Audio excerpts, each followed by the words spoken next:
Welcome to episode 15 of Galan Lithium Limited. I'm JP Vargas de la Vega. I'm the managing director and company founder of Galan Lithium Limited.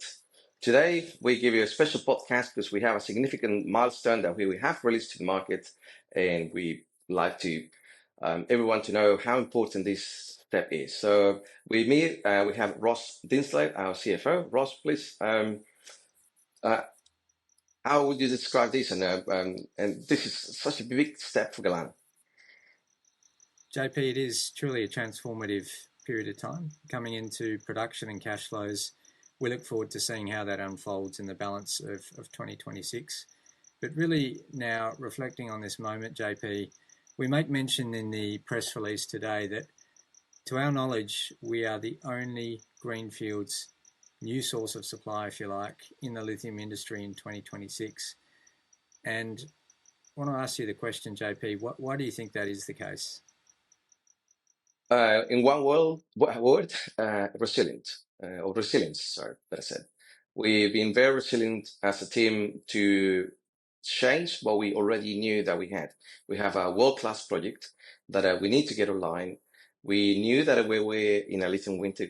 We couldn't tell how long it was. We designed stage one for a purpose, being small, and we believe that we could fund this. Yes, it was harder than initially expected, but we kept at it. Everyone participated. The board participated. I participated. Even when you joined, put money straight away into the first cap raise that we did. It's just a team effort and resilience, and believing that this project can yield what it can yield. We knew that we needed to get this first step into the many that we believe that we are going to go into the future. We're fully permitted, and we are proud of this moment, and we need to tell that this is a moment for us to share and to cherish. And not only that, is everyone that is seeing this for the first time, you are looking at a company that is coming online on a greenfield when no one else has done it. And that, in my view, is a very significant point for us to show that we can, from here onwards, the sky looks a lot brighter than it already has been the last 2 years.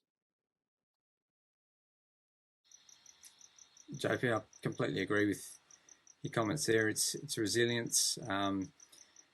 At times, the lithium winter kind of tested resolve, but here we are today, poised at the right time to be producing and delivering our units into a market where supply conditions appear to be challenging and pricing is certainly very good. Brine operations like ours, this is higher margin than most of the peer companies in the hard rock sector. So this is it's a great time to be coming on with these units.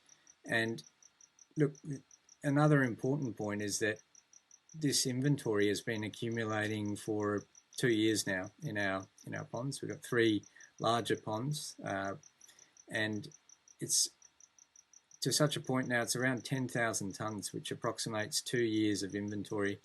So JP, if you could shed some light on how that will help us in ramping up to the first production step, and then the second step, over 5,000 tonnes. Well, we have a good problem now. We have, as you point out, Ross, 2 years of inventory behind us. We are going to try to put these tons to market as soon as we can on a conservative way as we start in the plant, as we are rolling up our processed brine into production, and trying to increase this flow as much as we can. On the back of this, as you mentioned, early this year, we raised money to expand the phase one to pretty much its original size. Now we are going to be producing 5,200 tons that we believe that we can be fully processed and be able to ramp up to that extent into 2027. So what's not to like about having 2 years of inventory is a problem that we just want to monetize and get the best cash flow to fund all our activities. And look, the next one for us is how we're going to fund phase 2. It's good to fund phase 2 with a bit of cash flow, but I'll leave you to tell you, Ross, what's the thinking now going into the next phase? So yes, we tick big box to prove our point, and now it's all to fund in phase 2. What are we doing about it? JP, it's a good question, and it's a question I'm sure most investors' minds are going to turn to now that, okay, we're on the other side of the commissioning process, and we've got a very short pathway into production and cash flow from phase one. You know, the timing of our phase two, we released a blueprint to market in 2023 of what that looks like, and we will need to pause and reflect because there's certain things like the nanofiltration plant which weren't contemplated in that definitive feasibility study. So we will need to update that definitive feasibility study. We'll try and do that as expediently as we can. And of course, we'll share the results to market when that study is available.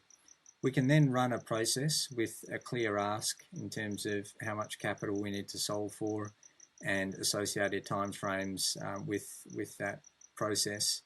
It'll be a competitive process. We'll be inviting, I guess, a lot of different sources of finance into that process and then synthesizing those sources into the ones that we want to carry forward and fund us for phase two. So that process will be kicking off in earnest in the not too distant future, but the first step is to update that definitive feasibility study and hit the ground running. JP, it must be said that from this point on, the whole mining operation has been fully de-risked. So the upstream mining, I think it should be acknowledged, certainly by financiers and investors, that what we're talking about from this point on is a brownfields expansion. And that is a very much different profile to a greenfields mining project development. Different rates of finance, different financing menu, if you like. There are more options.